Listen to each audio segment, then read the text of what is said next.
Hello, everyone.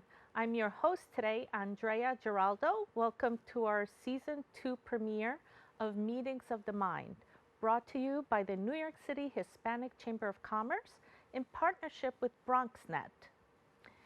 This show was created in direct response to the COVID-19 pandemic as a way to highlight the work of our members and partners in the community, as well as to understand the resources they have to help our community in these difficult times. So today we have with us Vice President, Community Manager for JP Morgan Chase in the Bronx, Ms. Yesenia Quiñones. We're going to highlight some of her work that she does as an ambassador for Chase. Hello, Yesenia, bienvenida. Hello, A Andrea. pleasure to have you here. Thank you. Super excited to be here today and share the work that we do at JP Morgan Chase and community banking. So thank you. Awesome. Thank you so much. So we want to learn a little bit of what you do at Chase. So my role at Chase is as a community manager. We provide financial education to the community. So our work is to really listen to the needs of the community, come back to Chase, and provide that information in the forms of workshops. Our workshops the topics are savings, budgeting, credit, how to build your credit, how to maintain your credit, home lending, right? How to purchase that first home or that first apartment to create generation wealth, and minority-owned businesses resources. Nice. But within all this scope, what is the community manager role exactly? So we really are in touch with organizations within the community, right? Mm-hmm. So we partner up with, let's say, non-for-profits, for-profits, community boards, community leaders, schools, colleges, and we work together with these organizations by providing financial educational workshops. So to name a few, I worked with Monroe College, and I provide financial education to their students. Mm-hmm. I also have worked in the past with an organization called Step Up for Better Living, where they concentrate on providing resources on credit, savings, and budgeting to their organizations. So it's very focused in the financial literacy world. That is correct. Excellent, which is much needed. You know, Yes. People need to learn how to manage their finances in order to prosper and advance in life. So why is Chase doing this? Why are they so vested into this community work? So we are part of a $30 billion racial equity commitment. And this commitment is to address the racial wealth gap amongst our Black and Hispanics in our community. We have 4 pillars within that commitment. And one of those pillars is financial education. And that is where community banking comes in. That is my role, right? Then we have home lending. Home lending, where we are educating the community of resources on how to purchase their first home, what are the grants offered, right, to eventually create generation wealth. Then we have minority small businesses, right? We provide resources to them. We also have a community consultant that speaks on mentoring the businesses on how they can grow within the community. And the last pillar is our workforce. Now, does this have any cost, people accessing these services, or? So that is the beauty of things. And amazing, great question. There is no cost to this. Oh. This is all complimentary of Chase and no cost to any of the organizations that work with us or to the community.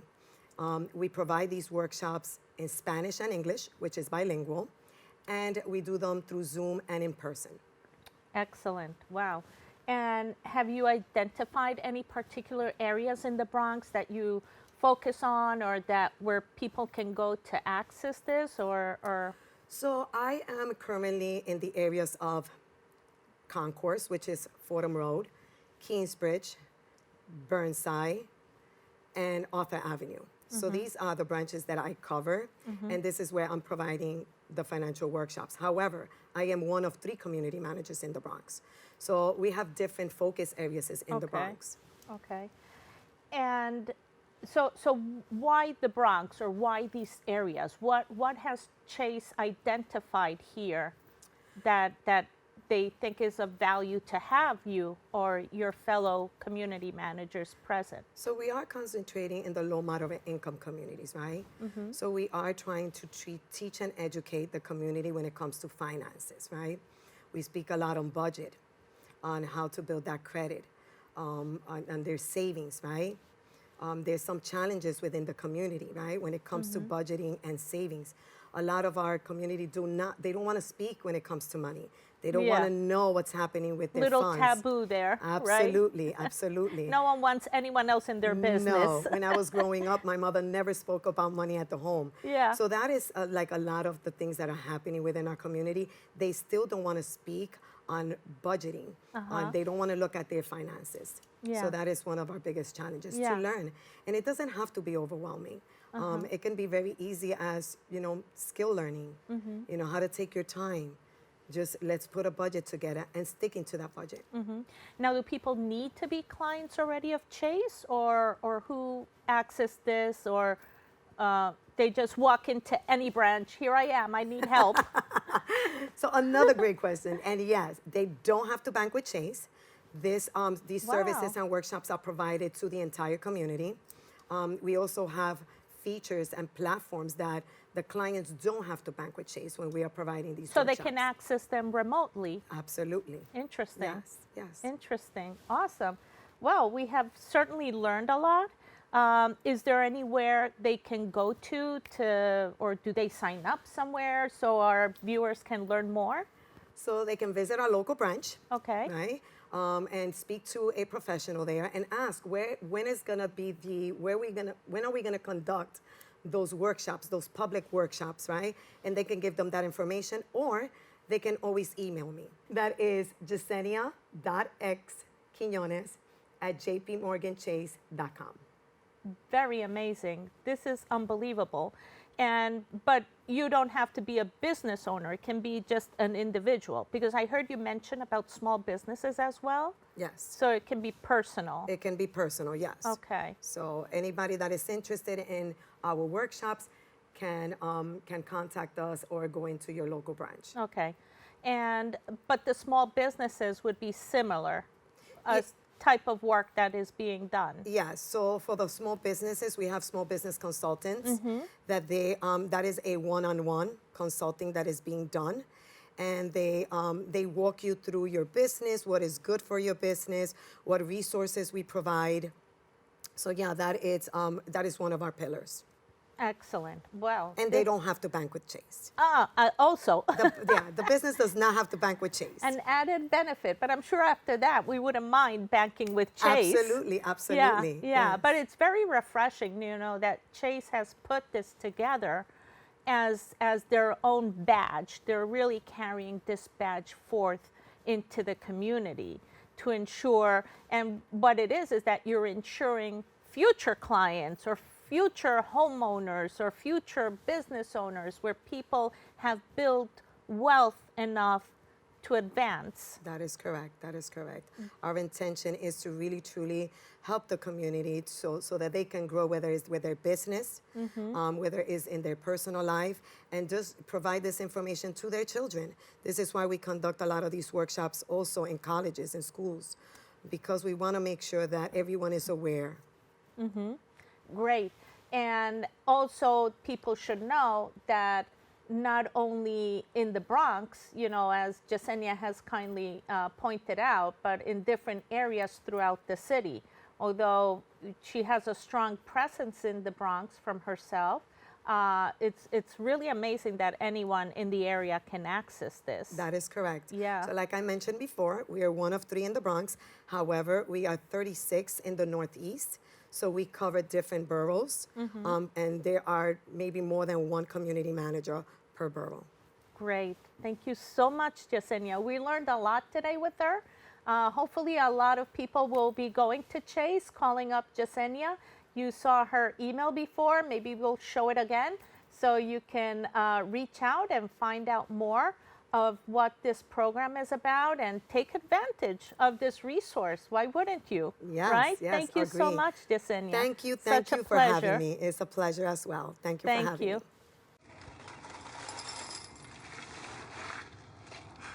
Kids! I don't want to talk about it.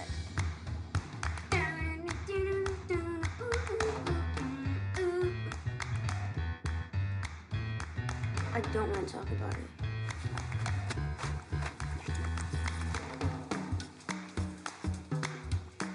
I don't want to talk about it.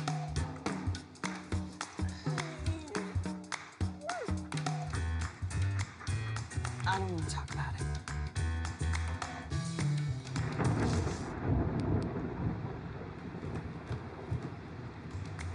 Families don't have to talk about everything, but they should talk about how to plan for an emergency. Kids, you all right?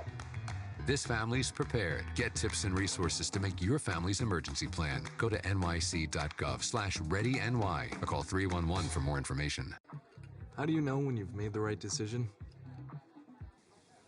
It's the feeling you get in your gut. The one that tells you what's right or wrong. It's the one that says, sure, I can have a drink. Or the feeling that says, okay, I've been drinking. Now what? It's the voice inside you that says, I'm buzzed. Better leave the car when it's time to go. Plan ahead. Catch a sober ride. Buzz driving is drunk driving.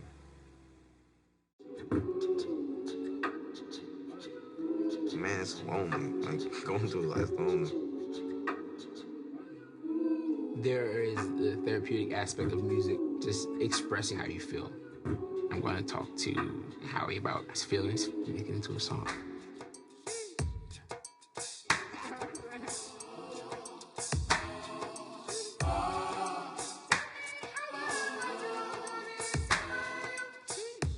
Every day, thousands of kids start vaping.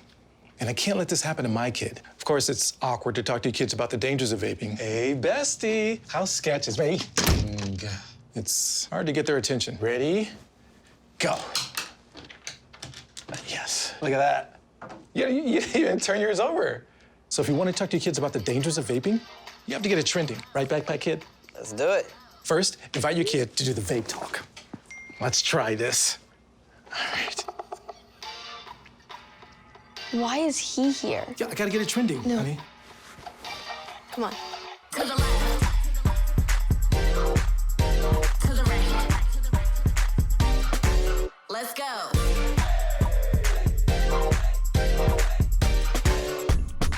Oh, honey, can we talk? Yeah, what's up? I see a lot of your friends vaping. Visit talkaboutvaping.org for tips on when and how to have the vape talk. Dear moms and dads, what you have achieved here today is going to help us and our futures. It is why we are coming up on stage to collect your diplomas. You know it's true. Mom, we love you always. Everything I do. When you graduate, they graduate. Visit finishyourdiploma.org to find free and supportive adult education centers near you. ¿Qué color? Perfecto, mijo. Gracias. Thank you. What's wrong, mijo?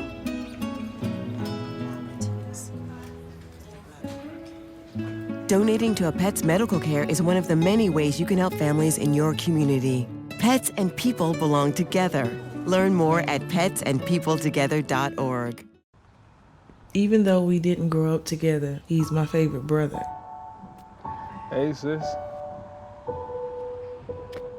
I'm the baby of the family, and he's the gentle giant. What you know about Port Georgia? Man, please, that's a classic. You know when they say people are a rare breed? Yeah, he's that. I'm sorry, I'll be back in a few hours. Don't worry, Shug. You know I'm for you. I know. Go get the football. That was my favorite memory. He was always for you. This is a true story of me, Bridget Floyd, and this guy, George Perry Floyd Jr., my big brother.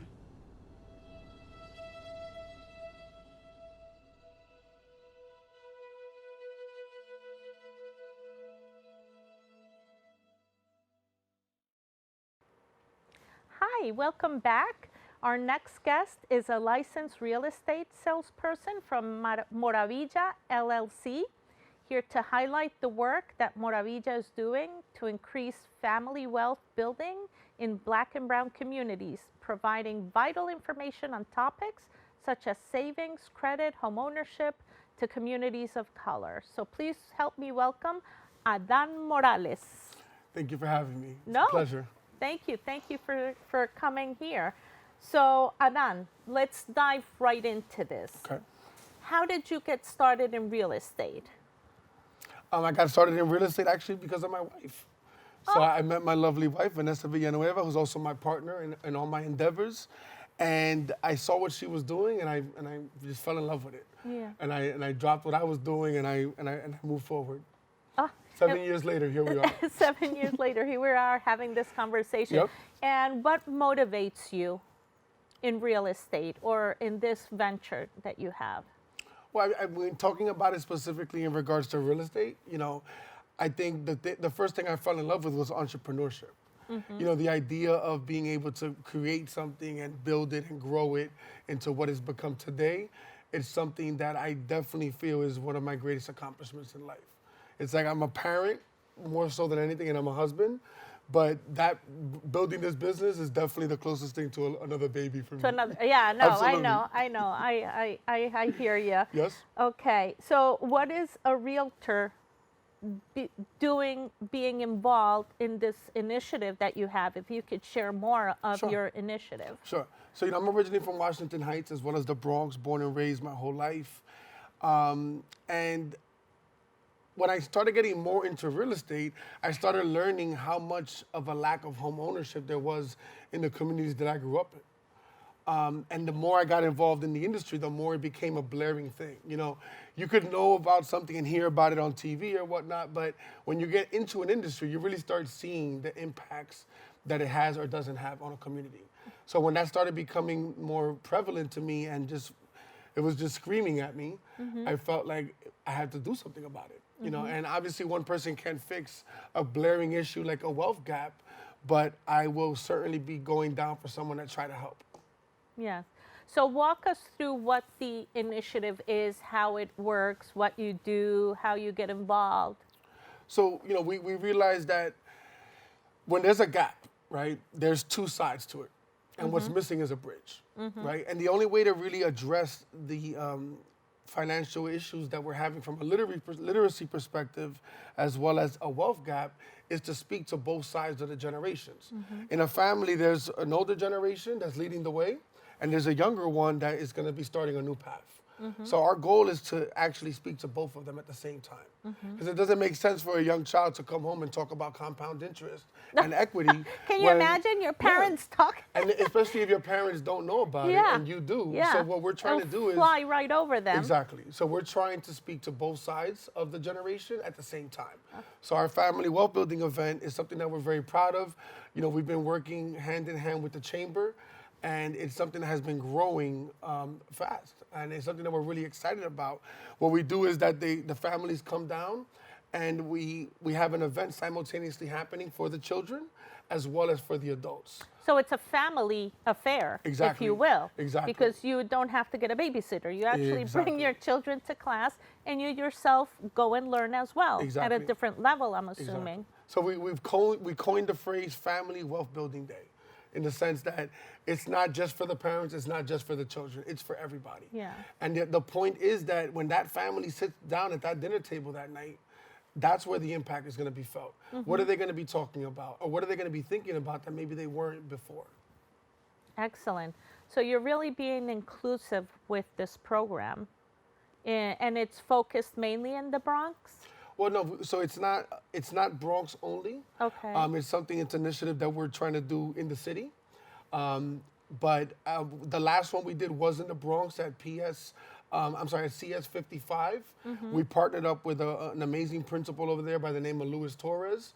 He gave us access to the school and also to the population, right? Because one of the great things about partnering up with the schools is that you have access to an entirely different population that maybe you didn't have the week before. The whole neighborhood is there. Exactly. Yeah. So you're impacting these communities, one community at a time, because the Bronx is a big place. Yes. Manhattan is a big place. Brooklyn is a big place. But within that big place, there's a lot of big places that are maybe a little smaller, but they're their own little ecosystem, Yeah. their own little communities. Different pockets. Exactly. Absolutely. Different pockets. Excellent. And how do you look for these partnerships, or how could anyone come and partner with you? Let's say they're listening to what you're saying today, and if they want to bring your program, how would they do that? Well, they could definitely reach out to us through the chamber, as well as through me as well. My information is there.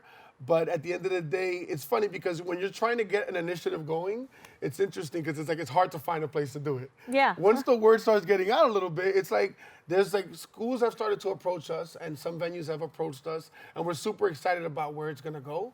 But at the end of the day, we're just looking for the place that we can have the biggest impact. And that's really what our guideline is. So anyone that's interested in bringing, having this type of conversation, but we definitely welcome it, and we look forward to meeting and hopefully partnering one day. Yeah, excellent. And I think I failed to mention that Adan is another one of our board members here at the chamber. So he also has his small business background. Yes. So how about you talk to us a little bit about that? Yeah, so I'm honored to have been now on the board for a little over a year. I currently sit as the Director of Community Affairs. It's something I'm very passionate about because, as an entrepreneur, you build a business, right? And we all have different passions. But I feel that a business can get to a certain point where it's almost your responsibility to start looking for ways to give back. One of the biggest issues that we have with community wealth, generally speaking, is that a lot of the money leaves. And I'm a very big incentive on where can we find ways for the people that are making money in our communities to have a role in the community. And I take that very seriously. I think the chamber has given me a way of doing that at an exponential rate that I would have never imagined. Yeah. I'm really honored to be here. Yeah, no, thank you. Okay, Adan, so share with us more about this family wealth building. Yes. So, family wealth building is an initiative that I'm very passionate about. Through my experience in real estate, I definitely identified that there's a serious wealth gap in these communities that I've grown up in, specifically in the Bronx and Upper Manhattan, Harlem.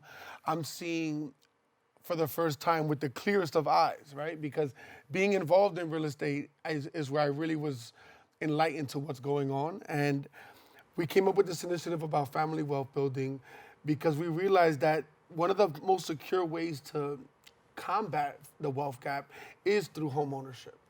And if you look at some of the staggering statistics that are out there, it really makes it clear that one of the only ways that we're going to be able to fix this is if we start providing an avenue for, one, financial literacy, and two, for a way of someone to be able to fix the gap.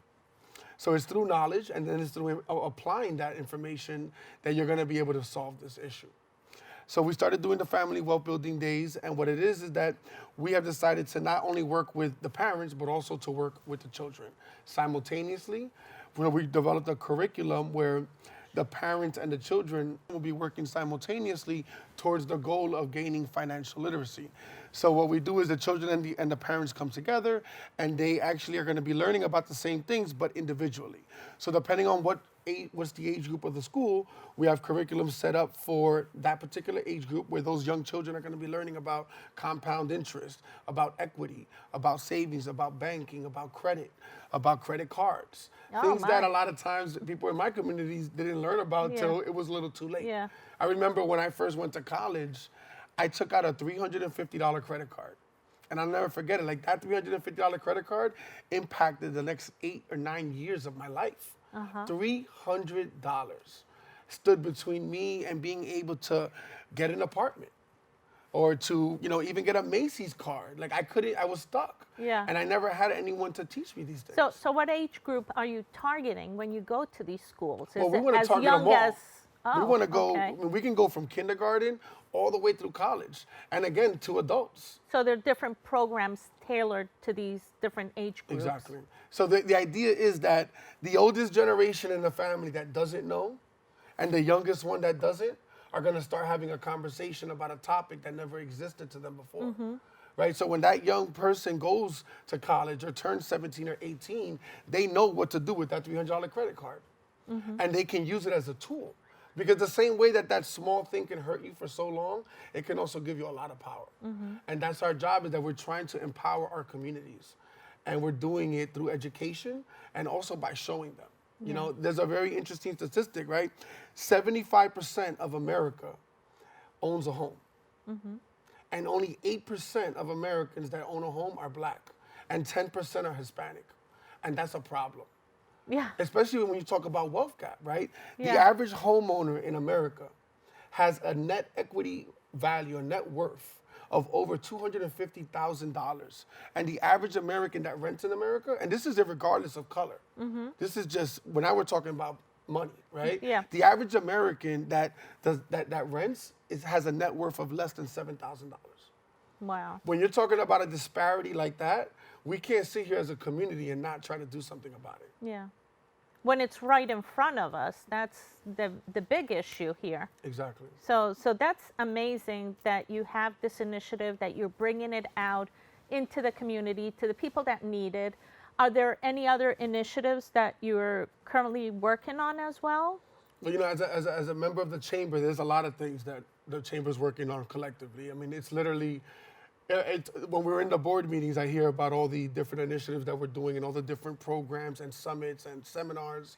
There's a lot of things going on right now in all the communities. But me personally speaking, I guess I have to go to the heart with this one. And that's where I would like to talk and definitely bring a little bit of awareness to a cause that's dear to me. And that's the idea of donorship. You know, I have my sister-in-law, Melissa Villanueva. She's currently looking for a kidney donor. Oh, wow. And it's something that is so impactful to a family Yeah. and to a community. You know, when you start seeing someone that you care and love going through the process of dialysis and seeing what that really entails. You know, going to the doctors 3 times a week to basically get your body cleaned and cleansed. Yeah. Because your body can't do it itself. Yeah. So, you know, we definitely want to bring a little bit of awareness to that as an issue nationally. So we have partnered, you know, we have a website that we've made. It's called melissaneedsadonor.com. And if you go on that website, it'll take you directly to the National Directory for Donorship. It's not something, you know, we're not asking for money. We're just asking for awareness. Yeah. You know, and at the end of the day, that's definitely a passion of mine. Okay, so this is unbelievable. We have multiple things happening.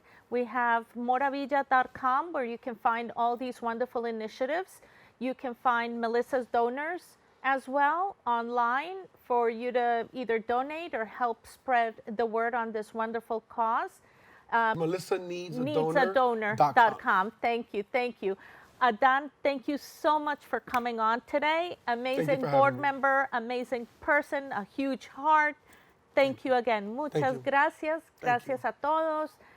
Hope to see you next time when we have our following guest. Thank you.